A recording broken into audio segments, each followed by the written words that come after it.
വിദേശത്ത് ജോലി ചെയ്യുന്ന ആളുകൾക്ക് ഒരു വലിയ പ്രശ്നമുണ്ട്. അത് അവർ ജോലി സംബന്ധമായ പ്രയാസമല്ല, അവർക്കൊരു മാനസികപരമായ ബുദ്ധിമുട്ടുണ്ടെങ്കിൽ ഒരു സൈക്കാട്രിസ്റ്റിനെ കാണാൻ ഭയങ്കര ബുദ്ധിമുട്ടാണ്.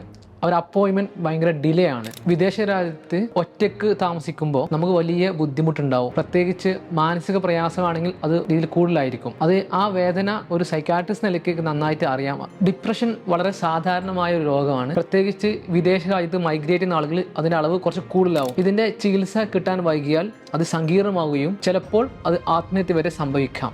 8 വർഷമായി ഞാൻ ഈ മേഖലയിൽ പ്രവർത്തിക്കുന്നു. അതുപോലെ തന്നെ ഏറ്റവും മികച്ച ആശുപത്രിയായ എയിംസിലും എനിക്ക് വർക്ക് ചെയ്യാൻ അവസരം ലഭിച്ചിട്ടുണ്ട്. അതുകൊണ്ട് തന്നെ എനിക്ക് ചില ടിപ്സുകൾ നിങ്ങൾക്ക് നൽകാൻ കഴിയും. ഏറ്റവും നല്ല കാര്യം, നിങ്ങൾ പറ്റുന്ന ആളുകളാണെങ്കിൽ നിർബന്ധമായി നാട്ടിൽ വരിക. നാട്ടിൽ വന്നാൽ നിങ്ങൾക്ക് നിങ്ങളുടെ ഫാമിലിയെ കാണാം, കുടുംബക്കാരെ കാണാം. അത് ഒരു വലിയ റിലാക്സേഷനാണ്. അതുപോലെ സൈക്കാട്രിസ്റ്റ് കാണാൻ വളരെ എളുപ്പമാണ്. ഇനി അഥവാ നിങ്ങൾക്ക് നാട്ടിൽ വരാൻ കഴിയില്ലെങ്കിൽ നിർബന്ധമായും ഓൺലൈനായി ഒരു സൈക്കാട്രിസ്റ്റിനെ കൺസൾട്ട് ചെയ്യണം. അങ്ങനെ ചെയ്യുമ്പോൾ ശ്രദ്ധിക്കേണ്ട കാര്യം, ഈ ഡോക്ടർ എവിടെ നിന്ന് പഠിച്ചതാണ്, എത്ര വർഷം ഈ ഫീൽഡിൽ എക്സ്പീരിയൻസ് ഉണ്ട്, അദ്ദേഹം എമ്പതറ്റിക് ആണോ, അദ്ദേഹത്തെ തുടർ ചികിത്സ എങ്ങനെയാണ്, അദ്ദേഹത്തെക്കുറിച്ച് രോഗികളുടെ ഗൂഗിൾ റിവ്യൂ എങ്ങനെയാണെന്ന് നമ്മൾ നിർബന്ധമായി പരിശോധിക്കണം. നിങ്ങൾക്ക് എന്തെങ്കിലും മാനസികപരമായ പ്രയാസങ്ങളുണ്ടെങ്കിൽ, ഭയങ്കര സങ്കടം ഉണ്ടെങ്കിൽ നിങ്ങൾ ഒരിക്കലും സംശയിച്ച് നിൽക്കരുത്.